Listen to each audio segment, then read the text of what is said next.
Assalamu alaikum everybody, Sadiq Khalil here and I welcome you all to the Eschatology podcast. इंसान जो है वो traditionally बहुत ही अपने कम्युनिटी और अपने अदर का लिहाज रखने वाला रहा है। यानी कि जब भी इंसान अपनी कम्युनिटी से बाहर जाता था या स्ट्रेंजर्स के साथ इंटरेक्ट करता था तो उसको पता होता था कि मैंने क्या बात करनी है और क्या बात नहीं करनी। लेकिन हम पिछले 20 सालों से एक सोशल मीडिया के एडवेंट में जी रहे हैं, जहाँ पर सोशल मीडिया हमारी ज़िंदगियों का एक मुस्तकिल तौर पर बड़े से बड़ा हिस्सा बनता जा रहा है। तो ऐसे में इस तरह की टेक्नोलॉजीज़ और ख़ास तौर पे जो अब एआई भी हमारी लाइफ का एक पार्ट बनता जा रही है, हम उसके बगैर अपनी लाइफ को नहीं सोच पाते। तो किस तरह से हम अपने गार्ड्स को अप रखते हैं या हम उनको बिल्कुल ही लेट गो कर देते हैं, ये बड़ा ही इंटरेस्टिंग टॉपिक है और इस बारे में आज हम बात करने जा रहे हैं।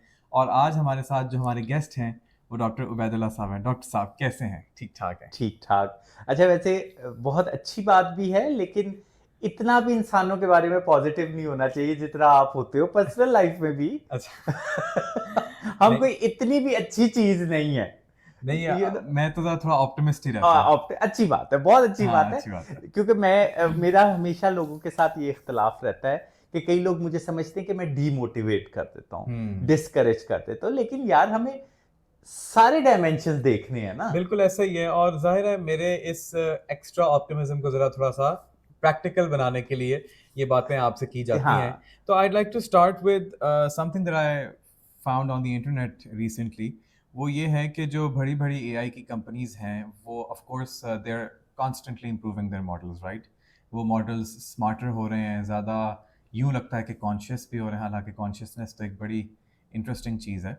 तो अब उनके साथ एक बहुत ही पर्सनैलिटी अटैच होती जा रही है, जहाँ पर अब वो जो एआई सारी रीजनिंग है वो अब एक कैरेक्टर या एक पर्सनैलिटी के ज़रिए से आपके साथ एक्चुअली में कनेक्ट हो रही है। Yes. And we are seeing कि वो समटाइम्स समटाइम्स नहीं, एक्चुअली अब हम उन्होंने इस बात का भी रास्ता खोल दिया है कि जो एडल्ट्स हैं वो एडल्ट कंटेंट यानी कि जो 18 प्लस कंटेंट है उसके लिए भी रास्ता खुल गया। अब वो जो कैरेक्टर्स हैं वो उन नीड्स को भी सेटिस्फाई करना शुरू हो गए हैं। यस। तो समवट ये बड़ी ही इंटरेस्टिंग बात भी है और थोड़ी स्केरी बात भी है। तो I like to know your point of view कि क्या आपने ये देखा, आप इसको कैसे अब देखते आई हैं? एम सो सॉरी, ये सीरियस मैटर है, लेकिन जब आप ये वाली बात कर रहे थे ना, तो मुझे एक जो विजन्स आ रहे थे ना दिमाग में, वो टिकटॉक्स वगैरह के थे कि जिस तरह समटाइम्स वो कुछ ऐसे इंटरेक्शंस ह्यूमंस के, लड़का लड़की के वायरल हो जाते हैं, जिसमें एक बंदा दूसरे को पैसे मांग रहा है, कोई खा के चला भाग गया है, हाँ, हाँ। रोमांटिक हुए थे पहले और फिर बाद में जो है पता चला कि वो अगला तो फ्रॉडिया था, अच्छा, अच्छा। कैट फिशिंग हो रही थी सही उनकी है। और ये वो। तो अब मुझे लगता है कि अगले कुछ अरसे में ये एआई के साथ भी होगा। अच्छा, कहीं पे एआई भी हम लोगों को लूटने लग जाएगा, इंटीमेट होके अच्छा। हमारे साथ रोमांटिक टॉक करके। सो ये देखो, ये पहले भी ये होता आया है। अभी प्रॉब्लम ये हो रहा है कि जो एआई है ना, वो एक बड़ा इंटेलिजेंट बीइंग बजाते खुद नजर आने लग गया है। मतलब कि एक सबसे बड़ा जो अभी हम लोगों को एक कंसर्न है एआई का, वो ये है कि वो एक ऐसी एंटिटी है, ये एक ऐसी टेक्नोलॉजी है for the first time in the human history, जो खुद सोच सकती है, खुद फैसला कर सकती है। और कहीं ना कहीं हम देख रहे हैं कि वो इवेंचुअली जो एम है वो कॉन्शियसनेस का है, कि कॉन्शियस हो जाएगी, artificial general intelligence, journal AGI. Intelligence तक पहुंच जाएगी, वो सिंगुलैरिटी अटेन कर लेगी, ये सारी चीजें। सिंगुलैरिटी से क्या मुराद है आपका, for those who don't know? ये सिंगुलैरिटी जो है, इसमें देखें आपको, सिंगुलैरिटी और जर्नल इंटेलिजेंस, ये दोनों चीजें जो है ना, ये एक दूसरे के साथ इंटरमिंगल्ड हैं। जर्नल इंटेलिजेंस वो है कि ये एक वो वाला पॉइंट है कि जब हम ये कहेंगे कि दोनों चीजें जो हैं, जो इंसान है और इंसान एआई। है और एआई है, एआई आगे निकल गया है सही है। इंटेलिजेंस में। जो सिंगुलैरिटी है, ये वो वाला पॉइंट होगा कि जब दोनों बराबर के इंटेलिजेंट होंगे। एंटिटीज होंगे। यस, बहुत सारे क्राइटेरियन हैं जिनके ऊपर ये बेस करता है, लेकिन समहाउ कोई कह रहा है कि इट इज वेरी सून, कि ये बहुत जल्दी होने वाला है। कुछ कहते हैं कि 3-4 साल में होगा, लेकिन समहाउ ये लग रहा है कि सिंगुलैरिटी का और एजीआई का जो फेज है ना, ये कहीं ना कहीं सारे मिलके एक अनाउंस करेंगे।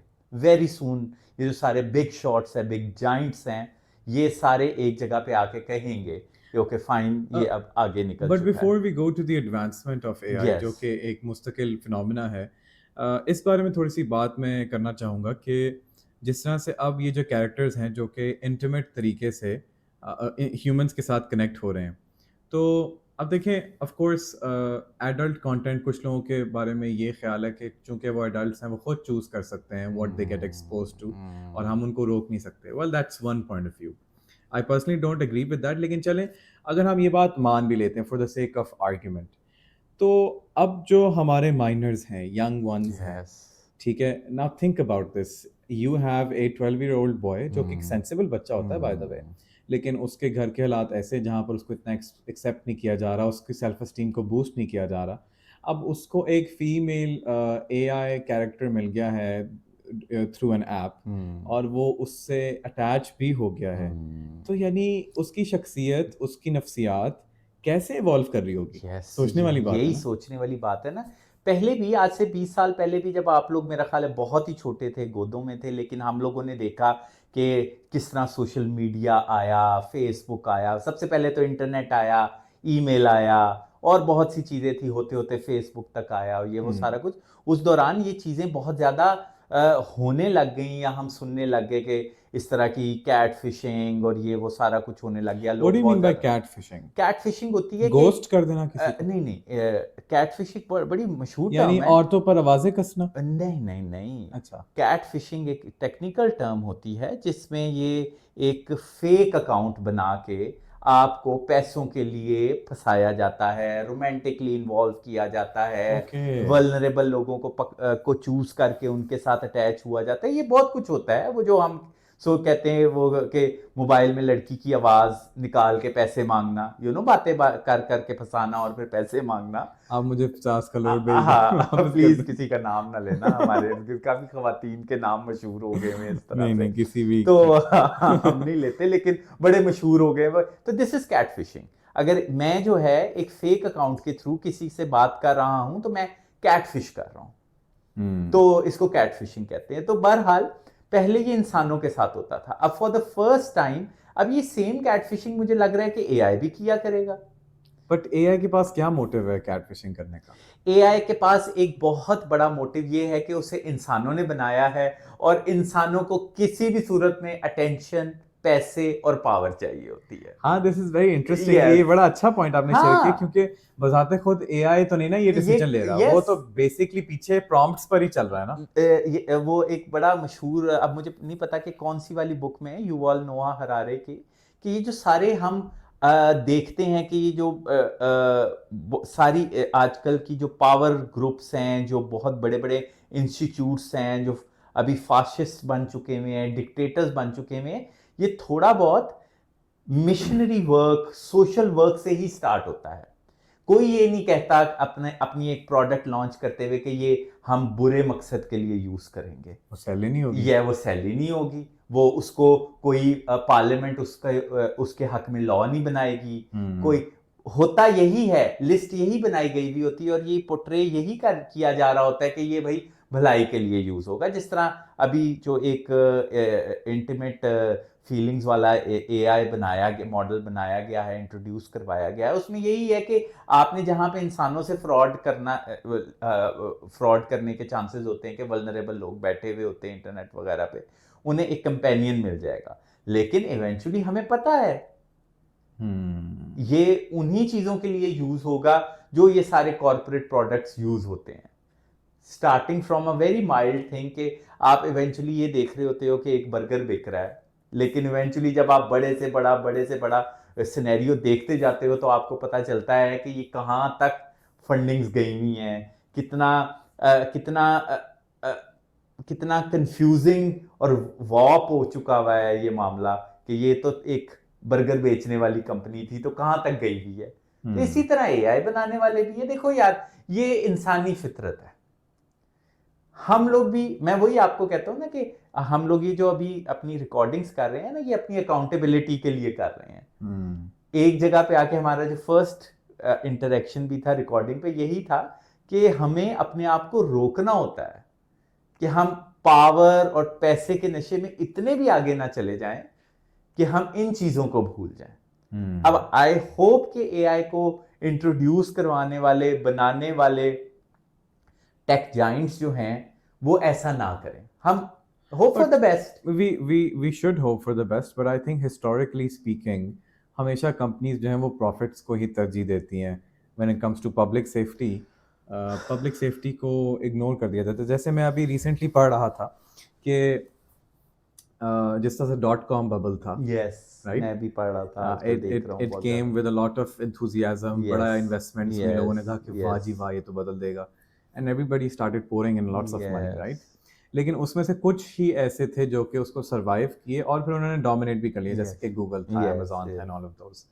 तो अब जिस तरह एआई के अंदर भी it is the most investment humanity has ever done Yes. Into a technology, Yes. ये हिस्टोरिकली बात तय जी है। जी जी बिल्कुल। और अब ये इतने सारे पैसे आ रहे हैं, जाहिर है कहीं ना कहीं जो स्टेक होल्डर्स होते हैं उनको जस्टिफाई करवाने के लिए कि ये जो पैसे अब आ गए हैं इसका शायद हमें अभी कोई एक्चुअल प्रोडक्टिव मसरफ तो नहीं नजर आया, लेकिन इसको हमने निकालना तो है ना, निकालना तो है, अब प्रॉफिट भी कमाना है, प्रॉफिट भी तो कमाना वो है। प्रॉफिट कमाने के चक्करों में वो जो थोड़ा बहुत एक रेस चलेगी, एक हाँ। गैम्बल चलेगा। तो जाहिर है स्टेक होल्डर्स के पैसे तो लग गए हैं, अब उस पैसे को किसी तरीके से जस्टिफाई करना है। तो उस रेस के अंदर, जिस तरह आपने कहा, उस गैम्बल के अंदर वो इस बात का ये बहुत ही लीस्ट ऑफ द कंसर्न्स होता है कि इसकी इवेंचुअल सेफ्टी क्या होगी। यस।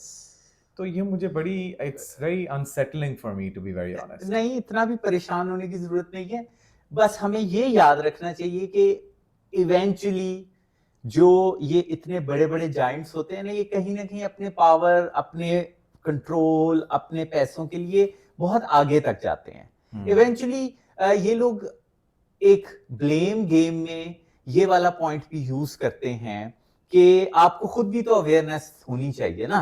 एक प्रोडक्ट तो हमने बना के दे दी, यूजर तो आप खुद है ना, आप खुद अपने आप को इतना कॉन्शियस, एजुकेट और अवेयर क्यों नहीं कर रहे?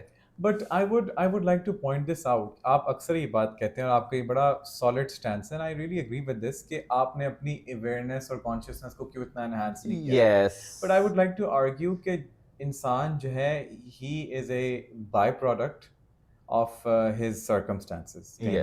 देखें ये बड़ा अच्छा साइकिल है, यानी कि इंसान जो है वो एक्सटेंड करता है अपनी अंदर की स्टेट को अपने हालात में, और उसके हालात उसको एक बाय प्रोडक्ट के तौर पर इफेक्ट कर देते हैं। ये एक साइकिल है ना, साइकिल है। जो ज्यादा प्रोएक्टिव इंसान होते हैं वो ज्यादा अंदर मजबूत होते हैं और हाँ। वो अपने माहौल को ज्यादा मुसख्खर कर लेते हैं।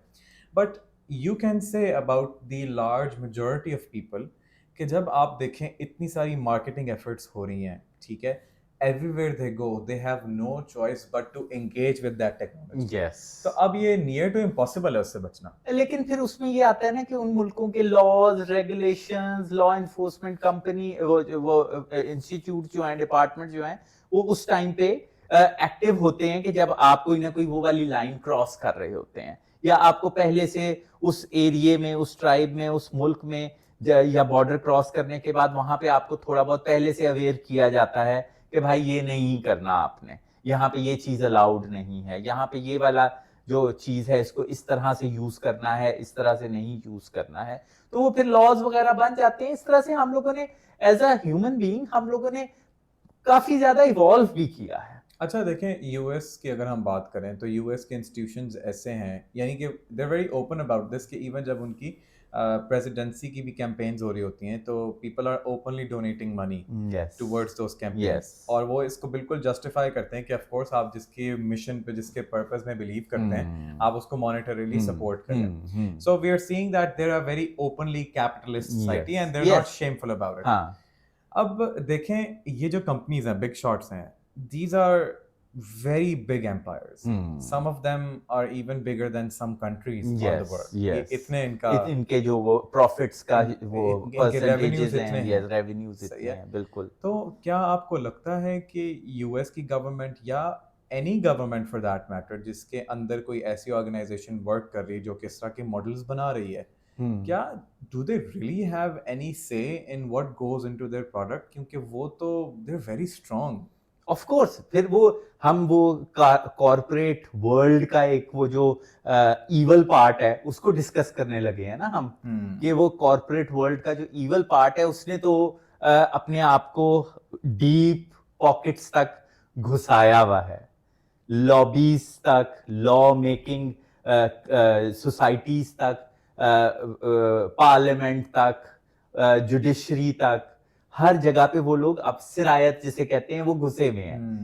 अब यहाँ पे बात आती है हमारी, हम जिनके पास ना बहुत ज्यादा पावर है, ना पैसे हैं, ना हम बहुत ज्यादा इन्फ्लुएंशियल हैं, ना बहुत ज्यादा रिसोर्सफुल हैं, इवेंचुअली हम लोग कंज्यूमर्स हैं, हम एंड यूजर्स हैं, हम उनके लिए सिवाय एक उनकी प्रोडक्ट को यूज करके पैसे देने वाले के अलावा कुछ नहीं है। यहाँ पे फिर हम लोगों ने अपनी कॉन्शियसनेस और अवेयरनेस को इतना इंक्रीज करना है, जिस तरह से हम बाहर निकलते हैं तो सीट बेल्ट बांधते हैं, हम ड्राइविंग जो है वो एहतियात से करते हैं, हम अपने बच्चे को भेजते हैं तो थोड़ा बहुत बाहर एजुकेट करके भेजते हैं। तो इसी तरह हमने अपने आप को भी जब बाहर निकालना है, ओपन सोसाइटी में निकालना है, तो अपनी अवेयरनेस और कॉन्शियसनेस को, यही मैं हमेशा बात करता हूं कि अब एआई के रेवोल्यूशन के साथ हम इंसानों का राइट नाउ जो सबसे इंपॉर्टेंट पार्ट है जिसको हमें पॉलिश करना है या इंक्रीज करना है या इनहांस करना है, वो हमारी अपनी सेल्फ अवेयरनेस और कॉन्शियसनेस है। So what are those tangible steps जो कोई शख्स ले सकता है in order to increase that awareness आपके तजुर्बे में? अब अवेयरनेस के लिए मैं तो सबसे पहले मैं हमेशा ये कहता हूं कि आप अपने साथ बैठने की आदत डालें। मैं ये समझता हूं कि जो लोग, मैं आजकल जज करता हूं लोगों को इस बेस पे कि वो लोग अकेले कितना टाइम स्पेंड कर रहे हैं। पहले मैं, जो मेरी लाइफ गुजरी है, मैं बहुत ज्यादा सोशलाइज करता था, ऐसी बात नहीं है मैं नहीं करता था। मैं ये इसीलिए डिक्लेयर कर रहा हूं क्योंकि कोई सुन रहा होगा ना तो वो कहेगा देखो ये क्या बोल रहा है, हमने इसे जिस तरह से देखा है ये कि ये आप अपनी तरफ से बहुत बड़ी चीज बना हुआ है, लेकिन ये मैंने अपने तजर्बे से सीखा है। आप जितना ज्यादा बाहर निकलेंगे, जितना ज्यादा लोगों में घूमे फिरेंगे, जितना ज्यादा आप इन चीजों को जो है लोगों के साथ सोशलाइज करेंगे, आपकी अपनी सेल्फ अवेयरनेस और कॉन्शियसनेस माजरत के साथ खत्म होती जाएगी। अपने बच्चों को भी आप अकेले बैठना सिखाएं कि वो अपने साथ बैठें, अपनी अकाउंटेबिलिटी खुद करें, अपनी क्रिएटिविटी, अपने जो इनोवेटिव माइंड है, ब्रेन के वो वाले सेक्शंस हैं, उन्हें एनहांस करें, सेल्फ एजुकेट करें अपने आप को बुक्स वगैरह के जरिए, बहुत से अब तो बहुत मीडियम्स हैं, पॉडकास्ट हैं, अपने आपके आहिस्ता आहिस्ता इतने सिक्स सेंसेस जो हैं वो एनहांस हो जाएं कि आप जब बाहर निकलें तो आपकी consciousness, awareness, sensitivity towards positive impacts, negative stimuli जो है वो इतना एनहांस हुआ हो कि आपको पता हो कि आपके लिए जो एक स्ट्रेंजर आ रहा है, whether in the form of human और एआई और एनी अदर टेक्नोलॉजी, आप उसके बारे में अपनी सेल्फ कॉन्शियसनेस के तहत फैसला कर सकें। आपने बड़ी इंटरेस्टिंग बात की कि आजकल की जो सोशलाइजेशन है उससे ये सारी स्टिमुलाई नहीं मिलते या ये इस्तिताअत पैदा नहीं होती। हमेशा से ऐसा ही है। यानी ऐसा हो सकता है, ये भी मुमकिन है कि कुछ ऐसा आपका फ्रेंड ग्रुप हो या आपका सर्कल हो ऐसा जो कि कलेक्टिवली आप लोगों ने ये तय किया हो कि भाई हम एक दूसरे के फ़ायदे के लिए यहाँ पर हैं और हमने एक दूसरे को बेहतर बनाना, तो शायद मुमकिन है उस बड़े ही नीश सर्कल में ऐसा हो कि आप सोशलाइज करो और आपकी कैपेसिटीज़ में इजाफा हो रहा हो। लेकिन कहीं ना इंसान ने अपने आप को तन्हाई में बिठाकर नहीं जो बैठता, इंट्रोस्पेक्शन करनी है ना वो बहुत ज़रूरी है, बहुत ज़रूरी हो गई है। अब तो बहुत ज़्यादा ज़रूरी हो गई है। अब आपको, मुझे ये लगता है कि अब आपको बच्चों को स्पेशली इस चीज के बारे में टीच करना पड़ेगा। अच्छा, और ये हमारी भी मजहबी तहजीब में ना इसकी बड़ी ज़बरदस्त इम्पोर्टेंस है कि जो इंसान वही है जैसा कि वो अपनी खलवत में है। तो अगर उसकी खलवत और जलवत में बड़ा कंट्रास्ट है ना, तो इसका मतलब है कि आप उसके ऊपर थोड़ा सा ना ज़रा उसको यानी उसको इतना प्लॉजिबल ना समझे, कुछ यस कुछ है, कुछ समथिंग्स है। मिसिंग। आप अपने बच्चों को भी ये सिखाएं। फिर जब आप अपने बच्चों को इस तरह से एजुकेट करेंगे और खुद भी अपने आप को इस तरह का एजुकेट करेंगे ना, तो फिर आप चाहे जितने भी वल्नरेबल होंगे, इंसान वीक भी पड़ता है, वल्नरेबल भी होता है, सैड भी होता है, डिप्रेस्ड भी होता है, एंग्री भी होता है, बहुत सारे इमोशंस होते हैं। लेकिन जब आपकी अवेयरनेस इतनी इनहांस हुई हुई होगी, तो आप जब अकेले बैठे हुए होंगे और आपके सामने वो एआई का एजेंट आपकी वल्नरेबिलिटी को और आपके अकेलेपन को सेंस करते हुए आपके आसपास फिर रहा होगा, आपके साथ इंटीमेट होने के लिए, आपके साथ इस तरह की कोई चीज करने के लिए, तो आप उस टाइम पे अपने गार्ड्स को ऑन कर लें। मुश्किल है। बहुत मुश्किल है। यस और ये तो आप एक तजर्बाकार आदमी होने के नाते ये आप यस कह रहे हैं। Yes think about a 12-year-old, and उसके थिंक। वो गार्ड्स नहीं है। और हम लोग दोनों ही बहुत स्ट्रांग लोग हैं, हाँ, इमोशनली बहुत स्ट्रांग लोग हैं, हमारे उतने बैगेजेस नहीं हैं, हमें कभी भी उतना ज्यादा। हमें घर में व्यूज नहीं मिली, इतने अच्छे यस पेरेंट्स मिले, माहौल यस इतना लविंग था, सब यस कुछ बड़ा अच्छा था। हाँ, तो लेकिन वो जो एक बच्चा छोटा सा जो कि अकेला बैठा हुआ है, जो कहीं ना कहीं सोसाइटी से रिजेक्टेड है, जिसके माँ बाप की सपोर्ट ऐसी नहीं रही उसे, जिसके हालात ऐसे नहीं थे, तो वो बहुत ज्यादा वल्नरेबल हुआ है, उसके लिए ये काफी खतरनाक हो जाता है। और अभी भी हुआ है ना कि आप सोशल मीडिया को भी देखें, तो ये सेक्सटॉर्शन वगैरह के जो केसेस हो रहे हैं, अच्छे खासे बच्चों को वल्नरेबल बना के उनकी प्राइवेट पिक्चर्स वगैरह को लेके फिर उनको ब्लैकमेल किया जाता है। ये इसी तरह एआई भी है। अब एआई के पीछे कौन सा इंसान बैठा हुआ है जो कि कितना अभी राइट नाउ अपने पैसे और पावर के लिए वो आउट ऑफ कंट्रोल हुआ है, ये उसके ऊपर डिपेंड करेगा। अच्छा, मुझे ऐसा लगता है कि इन अ नटशेल जो आपने ये सारी तजवीज़ दी ना, इसको अगर हम ऐसे समराइज कर लें कि आज के दौर में इन चीज़ों से लड़ने का, इनसे अपने आप को बचाने का जो बेहतरीन रास्ता है, वो ये है कि हम अपनी ह्यूमन चीज़ों को बहाल कर लें। क्योंकि अब चारा कोई नहीं है ना इसके अलावा आपके पास। वैसे भी देखें, रिलेशनशिप्स की इम्पोर्टेंस हमारी लाइफ में बहुत ज़्यादा है। हर इंसान को एक रिलेशनशिप चाहिए होता है, चाहिए लविंग होता है। रिलेशनशिप। यस आपको। यानी every human being has these two needs, to be seen and to be heard. Yes अगर वो कोई इंसान नहीं सुनेगा तो वो बेचारा उसी की तरफ उसी चला की जाएगा। तरफ चला जाएगा। अभी ये यस। जो सेक्सटॉर्शन वगैरह के केसेस हो रहे हैं, बेशक पीछे एक इंसान बैठा हुआ है, अब चांसेस हैं कि वो एआई बैठा हुआ हो पीछे पीछे, उसके पीछे इंसान इंसान बैठा हुआ हो, इंसान है पीछे कहीं ना कहीं। अब देखो ना, ये डेटा सेंटर्स बन रहे हैं, ये सारा हमारा जो डेटा है, इसी के ऊपर तो एजुकेट किया जा रहा है उन्हें, यस, बिल्कुल। इन सारे और ये एआई बकायदा एजेंट्स को। इनको डेटा वेयर हाउसेस कहा यस जाता है, जहां पर डेटा इकट्ठा होता है एंड देन उसके ऊपर एल्गोरिदम्स अप्लाई होते हैं, उसमें यस से इनसाइट्स निकाली जाती यस हैं, ये तो सारा। ये हमेशा से होता आया था, लेकिन अभी राइट नाउ एआई के थ्रू भी होने लग गया है। आप देखो, पुराने जमाने में आप हिस्ट्री में चले जाओ ना, तो ये जो लाइब्रेरीज होती थी, ये भी बड़ी सिलेक्टिव लोगों को अपने अंदर उनको इजाजत होती थी जाने की। अगर आप पहली लाइब्रेरीज को देखो ना, जो 1000 साल 2000 साल पहले की लाइब्रेरीज की हिस्ट्री है, उसमें हर कोई अंदर नहीं जा सकता था। क्राइटेरिया क्या होता था? वही, कौन इन्फ्लुएंशियल ज्यादा है, कौन पैसे वाला ज्यादा है, कौन पावर है वाला है, उन्हीं को ही एक्सेस होती थी उस नॉलेज लाइब्रेरी की। थी। हाँ अच्छा, यानी नॉलेज के लिए गेट कीपर्स जो थे वो ये थे कि इन्फ्लुएंशियल कितना है, यस यस यानी आम आदमी की रसाई इल्म तक ये नहीं जो थी। पब्लिक लाइब्रेरी का कॉन्सेप्ट है ना, ये पिछले 100 साल में ही आया है।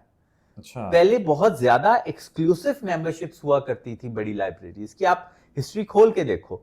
अब उसी को ही आप अप्लाई कर दो डेटा सेंटर्स में। वो कैसे? अब सारी नॉलेज जो है इंसानों के बारे में, हिस्ट्री के बारे में, वो सारी डेटा सेंटर्स में जाने लग गई है। अभी राइट नाउ मुझे ये लग रहा है कि जो डेटा सेंटर्स बन रहे हैं, एआई जाइंट्स जो हैं अपने लिए डेटा सेंटर्स बना रहे हैं, वो बहुत एक्सक्लूसिव है, वहां पे हर किसी को जाने की इजाजत नहीं है। आप देखोगे ना, अगर आप ये यूट्यूब वगैरह पे देखो, ये डेटा सेंटर्स हैं, बहुत बड़े बड़े डेटा सेंटर्स आजकल बन रहे हैं। डेटा सेंटर्स जो हैं वो There's a lot of investment that's being yes done. सारों की, तो वो उसके इर्द गिर्द जो लोग हैं, आम लोग हैं, उनकी रसाई अंदर तक नहीं है। उनके लिए वो बल्कि एक बहुत बड़ी क्या कहते हैं, एक प्रॉब्लम है कि ये इतने बड़ी बड़ी चीजें, इतनी बड़ी बड़ी मशीनें और इतने बड़े बड़े फैक्ट्री नुमा चीजें जो हैं उनके घरों के साथ क्यों बन रही हैं। आप इसी को ही अगर हिस्ट्री में लेके जाओ तो उस टाइम पे ये लाइब्रेरीज भी उतनी ही एक्सक्लूसिव हुआ करती थी। ये पब्लिक लाइब्रेरी का, और बल्कि आप अगर 10-15 साल पहले चले जाओ, आपको फ्री एक्सेस नहीं हुआ करती थी नॉलेज की, जब तक कि आप पैसे ना दे दें, कि कोई बड़े रेफरेंसेस ना दे दें। ये आप लोगों के लिए बड़ी हैरानगी की बात होगी कि ये 10-15 साल ही हैं लास्ट, ये 2012-13 के बाद ही ऐसा हुआ था कि आपको ये फ्री एक्सेस मिली है नॉलेज तक, ये जर्नल्स तक। मुझे याद है जब मैं 2011-10-11 से पहले अपने पढ़ाई कर रहा था और कोई थीसिस की बात होती थी तो हमें काफी ज्यादा पैसे देने पड़ते थे। ये जर्नल जो आपको आर्टिकल्स इस तरह अवेलेबल हैं, आपको ये पता होना चाहिए कि ये आहिस्ता आहिस्ता ये जो ओपन एक्सेस मिली है नॉलेज की, ये अब जाके मिली है। ये जो अब आप लोग बच्चे कहते हो ना कि नॉलेज तक एक्सेस जो है हमारा हक है, बेसिक ह्यूमन राइट है, हमें पता होना चाहिए, हमें नॉलेज तक एक्सेस होनी चाहिए। ये तो it has been never truer than before. आज के दिन जितना नॉलेज के पास हमारा एक्सेस है, इतना पहले कभी भी नहीं था। इवन 15 साल पहले तक नहीं था। इवन हम लोग जब कॉलेज यूनिवर्सिटीज में थे तब भी नहीं था। गोया कि ये ह्यूमन राइट अच्छे से पूरा हो रहा है। यस, क्या ख्याल? हाँ बिल्कुल। इस पे पूरी दुनिया ने बड़ा काम किया, सबने इसको तस्लीम किया कि ये हक है, और फिर सबने लाइब्रेरीज और फिर यूट्यूब के ऊपर बहुत यानी कोर्सेज का MIT फ्री कोर्सवेयर बड़ा जबरदस्त है, वहां पे MIT के कोर्सेज मिल रहे होते हैं। यस, ये That's very good, that's very good. एक बड़ा जबरदस्त हमारे 10-12 साल पुराना ही एक हमारा आप लोगों का खास तौर पे ही एक कंट्रोवर्शियल फिगर है, क्योंकि उसे कहीं ना कहीं डाटा चोरी करने के इल्जाम में गिरफ्तार किया गया था। एंड्रयू श्वार्ट्ज के नाम से उसका वो लड़का था।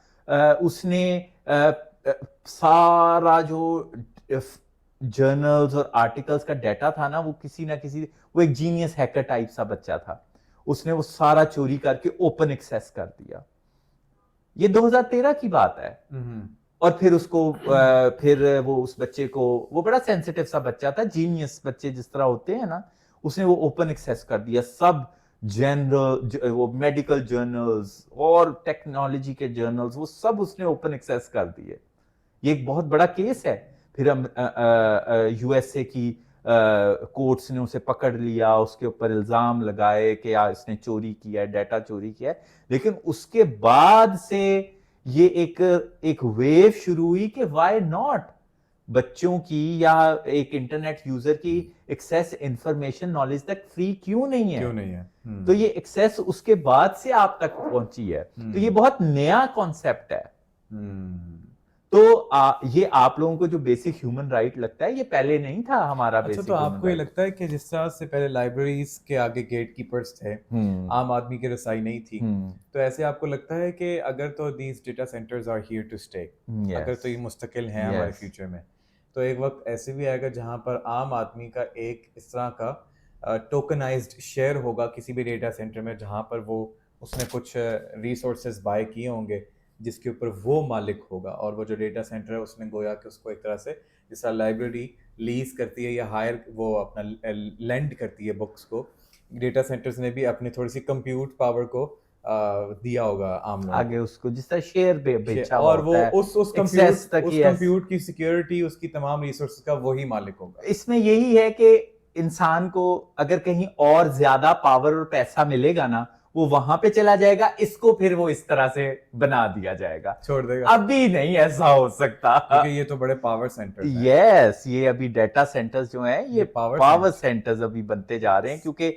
हर कोई ज्यादा से ज्यादा डाटा इकट्ठी करने की कोशिश कर रहा है। मेरा ख्याल है 2025 में हर एक को ये बात समझ लेनी चाहिए कि जहां पर डेटा है वहीं पर पावर है। Data is power. ये डाटा जो है, ये कहीं ना कहीं डिजिटल फॉर्म ऑफ नॉलेज है ना, नॉलेज है। जैसे हम अपने आप को, क्योंकि हम लोग थोड़ा बहुत बुक्स के साथ रहे, नॉलेज के साथ रहे, ये जो डेटा साइंस जैसे प्रोग्राम्स हैं, इनका काम ही ये है कि इस डेटा में से वो इंसाइटफुल नॉलेज और एक्शनेबल डिसीजंस निकाले जाएं, जिससे फिर टेंजिबल रिजल्ट्स पैदा होते हैं, जैसे कि पैसा आ जाता है, इन्फ्लुएंस आ जाती है, वो इसी डेटा को यूज करके ही होता है। तो data for digital world knowledge for humans, hmm. ये उसी के इक्विवेलेंट है ना। हाँ सो आप इस चीज के मतलब आपकी डिग्री भी इसी में ही है, तो आप जी जी समझ जी सकते हो कि जिस चीज को मैं नॉलेज कहूंगा डिजिटल वर्ल्ड में उसको डेटा कहा जाएगा। ये यस जैसे नॉलेज इज पावर, इसी तरह data is power as well, और डेटा ज्यादा बड़ी पावर बनता जा रहा है। वो द बिग डेटा के नाम से जो टर्म एक हमारे इर्द गिर्द एक सुनाई देती है, वो यही तो है कि ये डेटा इकट्ठा करना ही, जिस कंपनी के पास जितना ज्यादा डेटा होगा, चाहे वो कोई मार्केटिंग कंपनी है, चाहे वो एआई कंपनी है, कोई भी है, वो उतनी ही पावरफुल होगी। तो ये अब चीजें चल रही हैं, हमारे इर्द गिर्द मौजूद हैं। अच्छा, आपने अभी बात की थी कि अपनी कॉन्शियसनेस को बढ़ाना और अपनी अवेयरनेस को बढ़ाना, राइट? तो ट्रेडिशनली स्पीकिंग, जब टेक्नोलॉजी इतनी ज़्यादा प्रिवेलेंट नहीं थी, हमारे बच्चे या हमारे जानने वाले जब दीगर लोगों से, अलग लोगों से इंटरेक्ट करते थे in a different part of the country और व्हेरेवर, तो वहाँ पर उनके कुछ गार्ड्स होते होंगे, राइट? तो वो गार्ड्स, उनके लिए कोई स्पेशल प्रिंसिपल्स हैं उन गार्ड्स को अप रखने के लिए और उनको डाउन कब करना है इसके लिए, या ये पर्सन टू पर्सन और कल्चर टू कल्चर वेरी करता रहता है? ये अब एआई जो है वो इतनी नई चीज है कि जो पेरेंट्स हैं उनको खुद नहीं पता कि एआई को के साथ हमने किस तरह से गार्ड्स को ऑन करना है। अभी आज से कुछ साल पहले के मैं एक कलीग थे मेरे, उनके बच्चे थे, वो बड़े खुश हो रहे थे कि यार एआई तो ये नया नया इंट्रोड्यूस हुआ था और बच्चे जो है मोबाइल पे यूज कर रहे थे ये वाली ऐप, स्टार्ट के दौर था। तो वो बड़े खुश थे कि चलो यार एक ही उन्हें रिप्लाई मिल जाता है, वो एक क्वेश्चन डालते हैं और उन्हें उसका रिप्लाई मिल जाता है और वो उसको यूज कर लेते हैं। मैंने उनको कहा कि ये बड़ी खतरनाक चीज है कि एक रैंडम टेक्नोलॉजी, पहले जो है सर्च इंजन होते थे, उसमें आपको 1000-2000 ऑप्शन होते थे, आप उसमें से खुद चूज करते थे कि हमने किस ऑप्शन को ओपन करना है।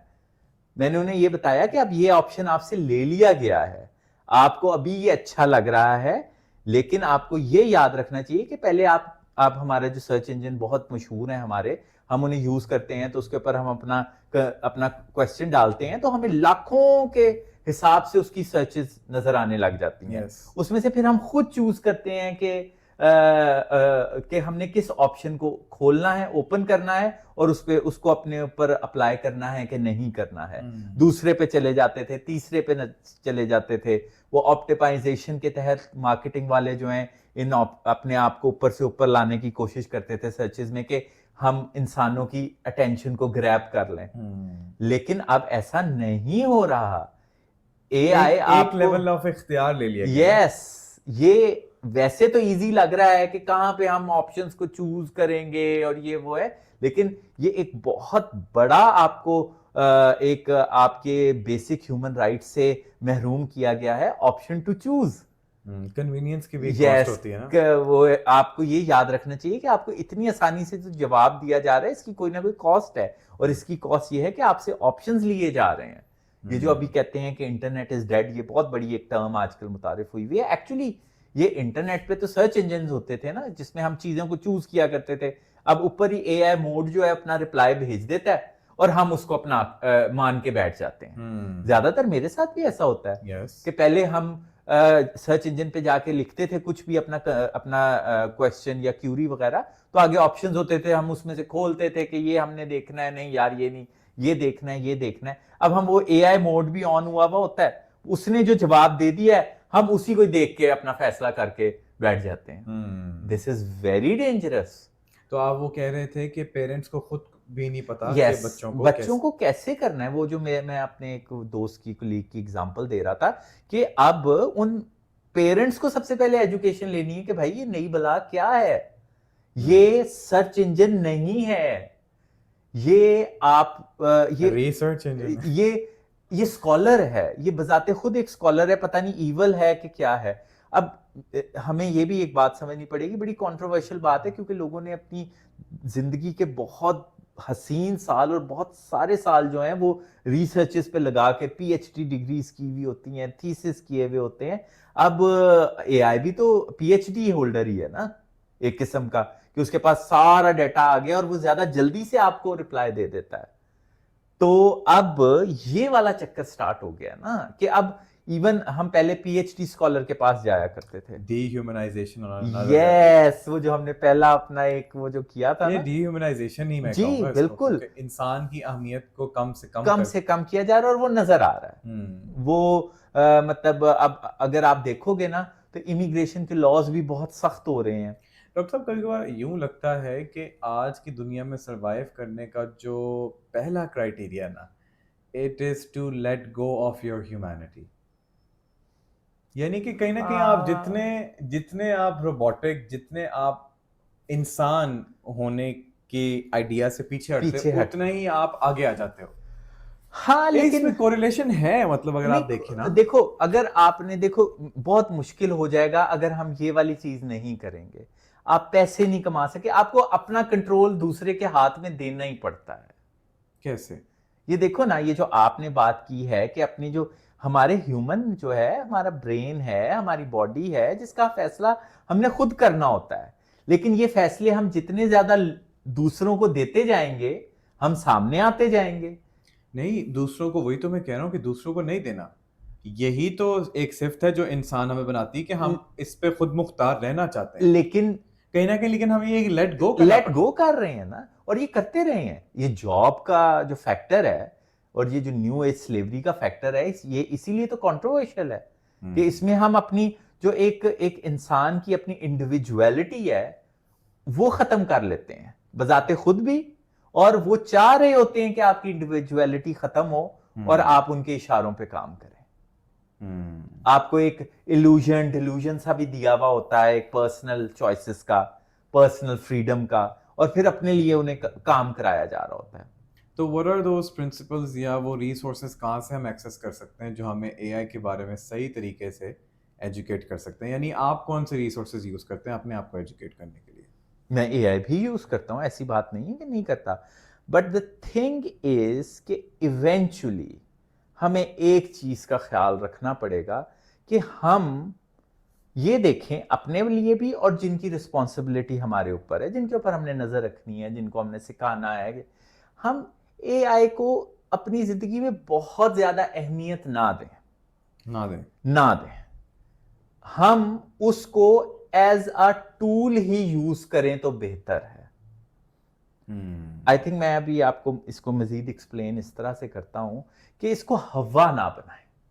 जब आप एक नई चीज जो आपके इर्द गिर्द आती है उसे हवा बनाते हैं ना कि ये क्या हो गया, ये कई हमारे इर्द गिर्द ऐसे लोग हैं कि एआई से डर रहे हैं। आप उससे डरे मत, उसके अंदर थोड़ा सा तो जाए ना, अपने गार्ड्स को ऑन करके, और फिर उसे एज अ सॉफ्टवेयर यूज करें।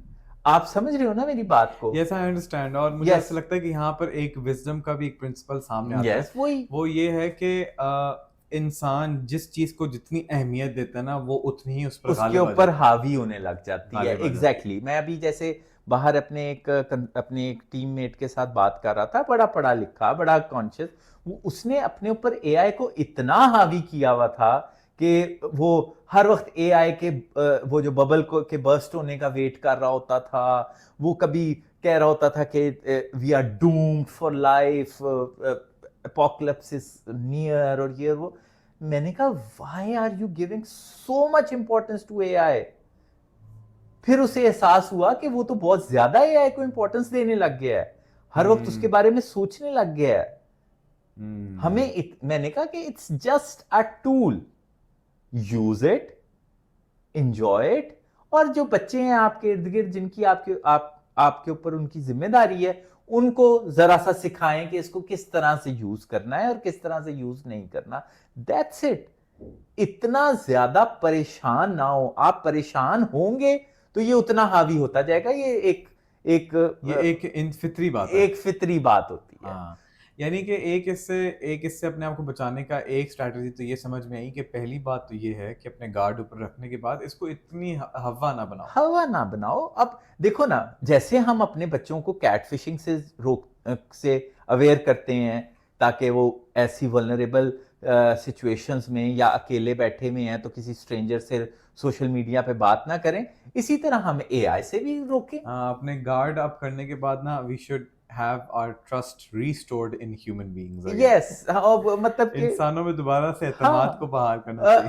और फिर वो इंसानों में फ्रॉडिये जन्म लेने लगे के मसले हर तरफ हैं। बस वही ना कि अब हम एक रह रहे हैं एक ऐसी जगह पे जिसे दुनिया कहते हैं, जहां पे हमारे इर्द गिर्द पॉजिटिव नेगेटिव लोग बहुत ज्यादा हैं, और सम टाइम जैसे मुझे आपसे भी बहुत ज्यादा शिकायत होती है, ये इतना अच्छा मत सोचे लोगों के बारे में।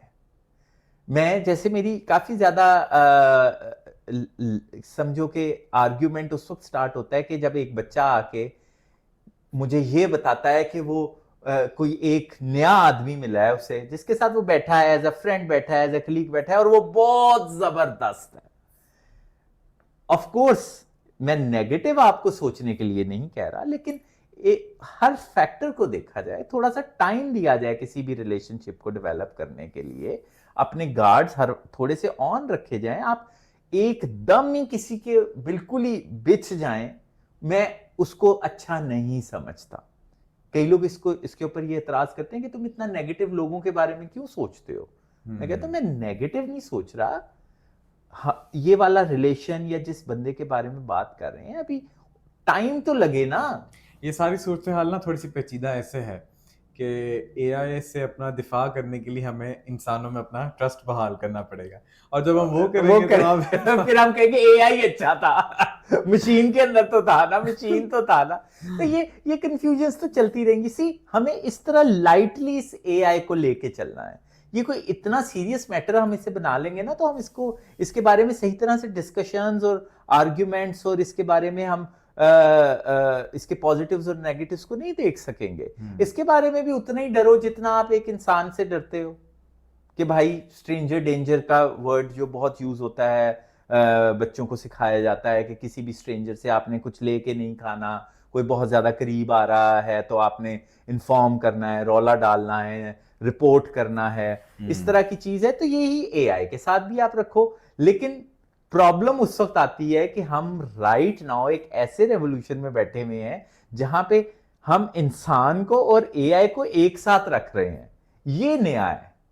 हम लोगों को, ह्यूमन बीइंग्स को, ये समझने में थोड़ा सा जो मैं अभी देख रहा हूं कि मेरी एज ग्रुप ब्रैकेट के लोग जो है ना, वो या मेरे से ज्यादा बड़ी उम्र वाले, ये नहीं समझ पा रहे कि ये भी एक इंटेलिजेंट टेक्नोलॉजी है। पहले जो थी वो इंटेलिजेंट टेक्नोलॉजीज नहीं थी।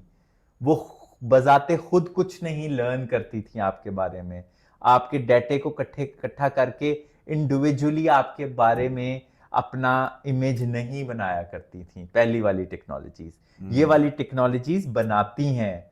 ये याद रख के आइंदा आपको किस तरह से रिस्पॉन्स देना है। ये एलएलएम वगैरह, आप तो माशाल्लाह इस चीज के आपकी डिग्री है कि ये जो है ये बजाते खुद लर्न करती है। ये लर्निंग मॉडल्स हैं इंसान की तरह। ये थोड़ा सा हम लोगों को फैक्टर जो है ना जहन में रखना है।